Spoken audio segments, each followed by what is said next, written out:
Selamat pagi, Assalamualaikum warahmatullahi wabarakatuh.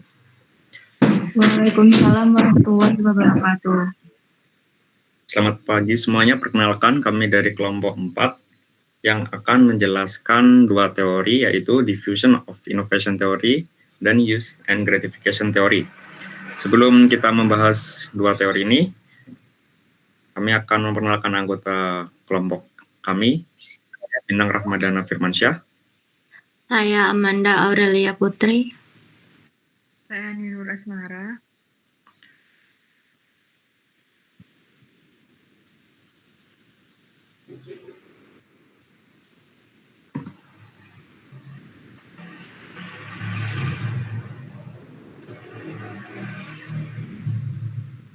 Saya Aries Rizky.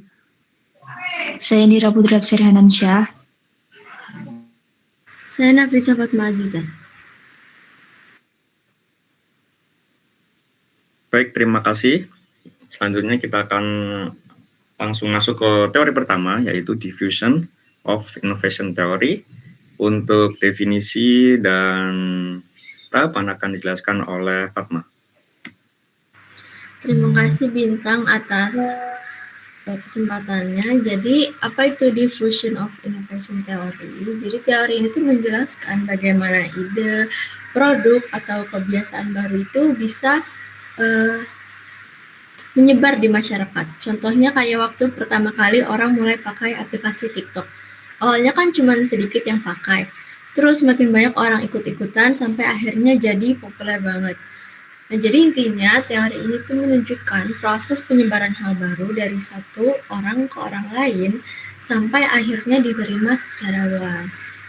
Nah, menurut teori ini ada 5 tahapan utama sebelum sesuatu yang baru itu benar-benar diadopsi oleh masyarakat.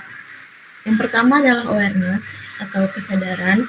Di tahap ini orang baru tahu atau sadar bahwa ada sesuatu yang baru. Misalnya kayak, oh ternyata ada ya aplikasi baru buat edit foto. Nah, itu termasuk awareness. Tahap kedua adalah interest atau ketertarikan. Jadi setelah tahu, mereka mulai penasaran dan ingin tahu lebih lanjut. Mereka mungkin cari-cari info lewat internet atau nanya ke teman-temannya. Tahap ketiga adalah evaluation atau evaluasi. Di tahap ini orang akan mulai memikirkan untung ruginya. Misalnya, apakah aplikasi ini worth it buat aku? Aman nggak ya kalau aplikasi ini di-download? Nah, jadi itu termasuk tahap evaluasi. Yang keempat adalah trial atau mencoba. Jadi kalau dirasa oke, mereka akan mulai mencoba dulu. Biasanya masih coba-coba aja, belum full memakai. Lalu yang kelima adalah adoption atau adopsi. Jadi kalau setelah mencoba ternyata cocok, mereka akan menggunakannya secara penuh, secara full. Dan bahkan bisa aja mereka mengajak orang lain untuk ikut juga. Sekian dari saya kembalikan ke moderator. Terima kasih penjelasan dari Fatma mengenai definisi dan tahapan Diffusion of Innovation Theory. Selanjutnya ada latar belakang yang akan dijelaskan oleh Arya. Baik, terima kasih Bintang atas kesempatannya. Kali ini saya akan menjelaskan tentang latar belakang Diffusion of Innovation Theory. Nah, teori difusi inovasi muncul pada tahun 1903. Ditemukan oleh sosiolog Perancis Gabriel Tart yang memperkenalkan kepada publik kurva difusi berbentuk S atau yang bisa disebut S-shaped diffusion curve. Kurva ini menjelaskan bahwa suatu inovasi dilakukan oleh seseorang diperhatikan melalui dimensi waktu. Nah, aku jelasin kenapa sih kurva difusinya itu berbentuk S. Apa sih maksudnya berbentuk S itu? Nah, jadi gini, awalnya itu lambat. Cuma sedikit orang yang coba duluan. Orang-orang penasaran ya kan. Terus kedua, lalu makin banyak karena orang-orang lain lihat hasilnya bagus, mereka ikut-ikutan atau FOMO. Seperti yang disebutkan oleh Fatma tadi, awalnya TikTok itu kan dipandang sebelah mata pada tahun berapa gitu ya, tahun 2018 dan 2019, waktu masih TikTok masih awal-awal lah. Itu orang-orang kayak, ini aplikasi apaan sih kok nggak jelas gitu, aplikasi apa sih gitu, mereka dipandang sebelah mata. Akhirnya pada tahun 2020 pada masa pandemi orang-orang pada ikutan FOMO. wih TikTok kayaknya asik nih, seru nih TikTok. Nah, download. Pada bikin video semua, sampai ada hashtag di rumah aja. Nah, akhirnya dari proses tersebut akhirnya melambat karena hampir semua orang udah pakai. Jadi nggak banyak lagi yang baru.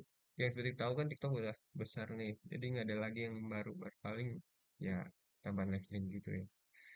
Jadi ketika inovasi baru muncul, hanya sedikit orang yang tertarik dan mencobanya karena pengaruh lingkungan. Sampai akhirnya sebagian besar masyarakat ikut mengadopsi dan pertumbuhannya mulai melambat karena hampir semua orang sudah mencoba. Lalu, teori ini dikembangkan oleh Everett Rogers pada tahun 1962 dengan menulis sebuah buku yang berjudul Diffusion of Innovations. Yang selanjutnya, buku ini menjadi landasan pemahaman tentang inovasi, mengapa orang mengadopsi inovasi, faktor-faktor sosial, apa yang mendukung adopsi inovasi, dan bagaimana inovasi tersebut berproses di antara masyarakat. Nah, inspirasi awal dari teori ini berasal dari penelitian di bidang pertanian pada tahun 1940-an dan 1950-an. Sejumlah peneliti dari Iowa State University meneliti adopsi benih jagung hibrida oleh para petani. Nah, mereka menemukan bahwa yang pertama, tidak semua petani langsung menggunakan benih baru tersebut, meskipun secara objektif lebih unggul. Yang kedua, beberapa petani cepat mengadopsi, sementara yang lain menolak atau sangat lambat dalam mengikuti.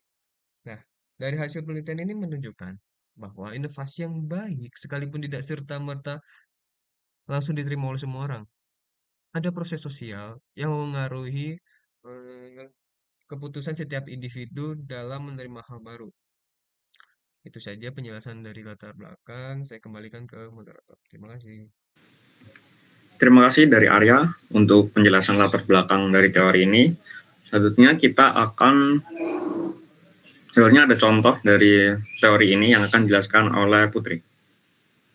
Baik, terima kasih kepada moderator. Selanjutnya, contoh dari teori ini adalah kita melihat contoh simpelnya adalah internet, m-banking, atau AI, di mana ini adalah inovasi yang baru saja berkembang, kemudian diadaptasi oleh adanya V-shape, S-shape tadi ya, di mana tidak semua serta-merta ikut sama inovasi ini begitu. Inovasi ini berjalan lambat, kemudian ketika sudah ada yang menjalankannya, barulah berkembang secara pesat. Contoh lainnya juga ada mobil listrik, e-learning, streaming platform, telemedicine, dan e-commerce. Jadinya semua inovasi ini hadir dari adanya awareness tadi, yaitu keinginan untuk inovasi yang kemudian dievaluasi lagi dan diadaptasi. Mungkin itu saja yang dapat saya jelaskan. Saya kembalikan kepada moderator. Terima kasih penjelasan dari Putri mengenai contoh dari Diffusion of Innovation Theory. Setelah kita mengetahui tadi teori Diffusion of Innovation Theory, kita akan menuju ke Use and Gratification Theory. Untuk definisi akan dijelaskan oleh Anin. Baik, terima kasih kepada moderator. Di sini ada definisi Use and Gratification Theory, yaitu menjelaskan bahwa audiens adalah pihak yang aktif dalam memilih media sesuai kebutuhan sehari-hari dan keinginannya. Jadi bukan hanya menerima segala informasi secara pasif.